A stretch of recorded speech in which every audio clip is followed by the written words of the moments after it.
नमस्कार, एक बार फिर से स्वागत है आपका हुंकार 24 न्यूज़ में और मैं हूं आपके साथ अश्मिता तिवारी। राजनीति कब किस करवट पलट जाती है कोई नहीं जानता। उत्तर प्रदेश में राजनीतिक युद्ध अपने चरम पर है। 10 मार्च को लोकतंत्र का सेमीफाइनल माने जाने वाले उत्तर प्रदेश चुनाव में अचंभित कर देने वाले नतीजे देखने को मिलेंगे, ऐसी उम्मीद दिखाई देने लगी है। भाजपा जिस व्यक्ति को धुरी मानकर उत्तर प्रदेश का चुनाव लड़ रही है, वही चुनाव हार जाए तो आखिर क्या होगा। हम ये बात यूं ही नहीं कह रहे, इस मत के पीछे हमारे पास तर्क है, आंकड़े हैं और राजनीति में आंकड़े राजनीति का आधार होते हैं। 3 बड़े वो आधार जो भाजपा खेमे में मायूसी ला सकते हैं, पूरे देश में भाजपा को बैकफुट पर खड़ा कर सकते हैं, मुख्यमंत्री आदित्यनाथ योगी को हरा सकते हैं। नमस्कार, आप देख रहे हैं हुंकार 24 न्यूज़ और मैं हूं आपके साथ अश्मिता तिवारी। दोस्तों, मुख्यमंत्री योगी जी गोरखपुर सीट से चुनाव लड़ रहे हैं। पहले गोरखपुर का राजनीतिक इतिहास समझ लेते हैं। गोरखपुर लोकसभा सीट पर लंबे समय से भाजपा का कब्जा था। योगी आदित्यनाथ गोरखपुर के सांसद थे, लेकिन 2017 में मुख्यमंत्री बनने के बाद जब लोकसभा सीट को योगी जी ने छोड़ दिया, तब 2018 में उपचुनाव हुए तो योगी जी ने मुख्यमंत्री रहते हुए भी भाजपा चुनाव हार गए, जिसके कारण बाबा जी को शर्मिंदगी का सामना करना पड़ा था। अब योगी जी गोरखपुर सदर से विधानसभा का चुनाव लड़ रहे हैं।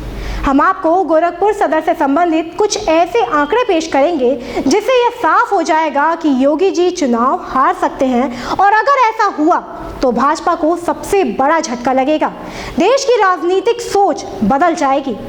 2024 के आम चुनाव में इसका असर साफ तौर पर देखने को मिलेगा। हम आपको एक एक वह पहलू विस्तार से बताएंगे जो योगी जी के लिए मुश्किल पैदा कर सकते हैं। ऐसा लगता है जैसे भाजपा हाईकमान ने योगी जी को अयोध्या के पहाड़ से गिराकर गोरखपुर की खाई में गिरा दिया है। अब गिराने वाला कौन है वो तो हम नहीं बता सकते, लेकिन एक बात तो तय है कि योगी बाबा के खिलाफ साजिश करने वाला चाणक्य कोई तो है, जिसने योगी को अयोध्या से गोरखपुर भेज दिया है। यही कारण है कि प्रदेश राजनीतिक पंडितों की चर्चा का विषय बन गया है। विषय जब और बड़ा हो जाता है जब सपा प्रमुख अखिलेश यादव के उस निर्णय को मास्टर स्ट्रोक माना जा रहा है जो उन्होंने शायद लगा दिया है। गोरखपुर से भाजपा के एक बड़े नेता उपेंद्र दत्त शुक्ला की विधवा पत्नी को सपा का उम्मीदवार बना दिया गया है। उपेंद्र दत्त शुक्ला भाजपा के कद्दावर ब्राह्मण नेता थे। कोरोना के दौरान उनकी मौत हो गई थी। योगी आदित्यनाथ के मुख्यमंत्री बनने के बाद गोरखपुर लोकसभा सीट पर सीएम ने उपेंद्र दत्त शुक्ला को अपना राजनीतिक उत्तराधिकारी बनाया था और उपचुनाव में भाजपा के टिकट पर मैदान में थे, मगर वे चुनाव जीत नहीं पाए थे।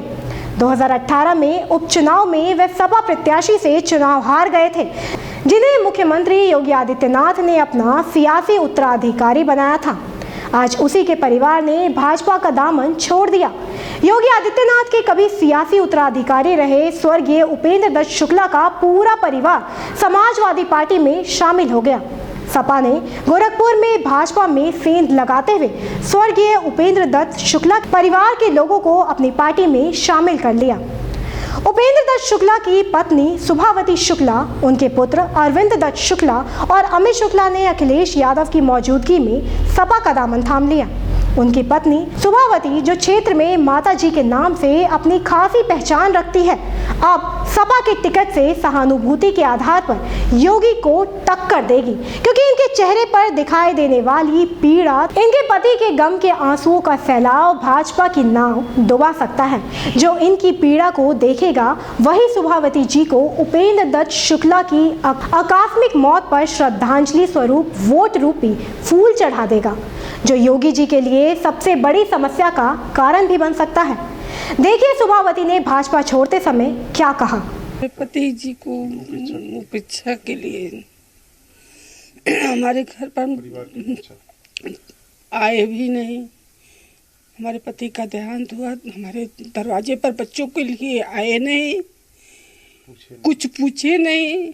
आज तक ले बच्चे हमारे भटक रहे हैं इधर उधर। उसके बाद ये निर्णय लिए कि हम अखिलेश में ज्वाइन करेंगे। आज आपकी अखिलेश यादव से मिली, क्या बात हुई, उन्होंने क्या कहा आपसे? नहीं, कहे कि हम करेंगे, आपके साथ है, आपके पति का सम्मान करेंगे।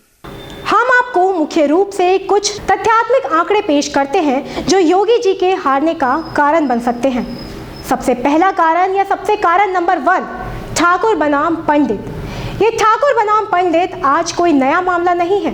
ये पिछले 60 के दशक से है, जब गोरखपुर मठ के मठाधीश महंत दिग्विजय नाथ थे। तब गोरखपुर के विश्वविद्यालय को लेकर जाने माने सामाजिक व्यक्ति SNN त्रिपाठी से इनका टकराव हुआ तो पूरे पूर्वी उत्तर प्रदेश में ठाकुर बनाम पंडित के मामले को जन्म दे गया।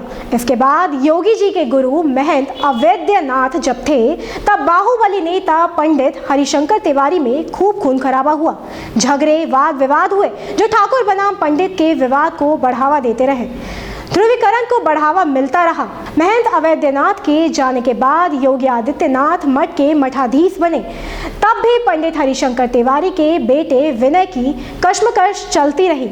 योगी और तिवारी की जंग जारी है, जो ठाकुर बनाम पंडित की खाई को और बड़ा कर सकती है। जब आदित्यनाथ योगी यूपी के मुख्यमंत्री बने, तब सबसे पहले ही योगी जी ने बदले की भावना से विनय तिवारी पर छापा डलवा दिया था।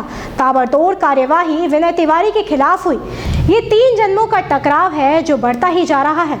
अब जहां से योगी चुनाव लड़ने जा रहे हैं, वहां ब्राह्मण 1 नंबर पर वोटर हैं। आइए उन जातिगत समीकरण पर नजर डालते हैं जो ठाकुर बनाम ब्राह्मण की लड़ाई में अहम भूमिका निभा रहे हैं। गोरखपुर की सदर सीट पर कुल ब्राह्मण मतदाता की संख्या 70 से 75 हजार है। वैश्य 50 से 55 हजार, कायस्थ 45 से 50 हजार, मुस्लिम 40 से 45 हजार, ठाकुर और सैतवार केवल 40 से 45 हजार है। इसमें दलित 50 से 55 हजार और पासी 25 से 30 हजार, निषाद 20 से 22 हजार। ये मोटा मोटी आंकड़ा है। इस पर मत विभाजन रहता है क्योंकि जातिगत जनगणना तो नहीं है, लेकिन अमूमन यही स्थिति गोरखपुर सदर विधानसभा की है। ब्राह्मण सबसे ज्यादा होने के कारण ठाकुर बनाम ब्राह्मण की लड़ाई के कारण योगी खेमे की नींद उड़ी हुई है। यही आधार पर राजनीतिक पंडित योगी के हारने का कयास लगा रहे हैं। कारण नंबर 2, 4 बार के जीते विधायक की नाराजगी। पिछले 4 बार के लगातार जीते विधायक राधा मोहन दास अग्रवाल का टिकट काटकर योगी जी को दे दिया गया। जो व्यक्ति लगातार 4 बार से जीतते आ रहा है, वो कभी लगातार अधिक मतों से उनकी नाराजगी का सामना भी योगी जी को करना है। बीजेपी ने उत्तर प्रदेश में सर्वे करवाया था यह जानने के लिए कि सबसे अच्छे 5 विधायक कौन हैं। तब राधा मोहन दास अग्रवाल का नाम उत्तर प्रदेश में सबसे अच्छे विधायक की लिस्ट में तीसरे स्थान पर शामिल किया गया था और योगी और राधा मोहन दास अग्रवाल की आपस में बनती नहीं है। 36 का आंकड़ा रहता है। लीजिए, पहले सुन लीजिए कि टिकट कटने के बाद राधा मोहन दास कितने खफा और दुखी हैं। राधा मोहन दास अग्रवाल ने 2002 के चुनाव में 18,448 वोटों से जीत दर्ज की। 2007 में 22,392, वहीं 2012 में 81,148 तथा 2017 में 1,22,221 वोटों से अपनी जीत दर्ज की थी। उनकी बढ़ती लोकप्रियता से योगी जी नाराज रहते हैं। उन्हें मंत्री भी नहीं बनाया गया। इनके हजारों हजार समर्थक योगी जी के विरोध में काम करेंगे। कारण नंबर 3, चंद्रशेखर काटेंगे वोट। संजय निषाद भाजपा के साथ हैं, जिनके सहारे ओबीसी वोटों को भाजपा के साथ माना जा रहा है। लेकिन जब अमित शाह की सभा हुई थी, तब संजय निषाद के ही समर्थक थे जो कुर्सियां उछालकर उत्पात मचा रहे थे। आरक्षण को लेकर खासी नाराजगी है, जिसके कारण विरोध हुआ था। हमने बताया कि दलित वोट लगभग 50 से 55 हजार हैं। अधिकतर ये वोट बसपा के साथ रहते हैं, लेकिन कुछ वोट जो बसपा के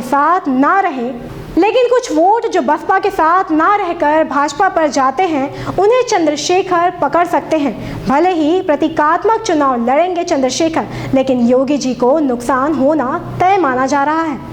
ठाकुर बनाम ब्राह्मण, सुभावती के आंसू तथा सहानुभूति, बड़े नेताओं की नाराजगी तथा कोरोना के समय से परेशान लोग अब की बार योगी जी को मुश्किल में डाल सकते हैं। हम ऐसी और भी रिपोर्ट आपके साथ साझा करते रहेंगे। नई पड़ताल के लिए हमें दीजिए इजाजत और आप देखते रहिए हुंकार 24 न्यूज़।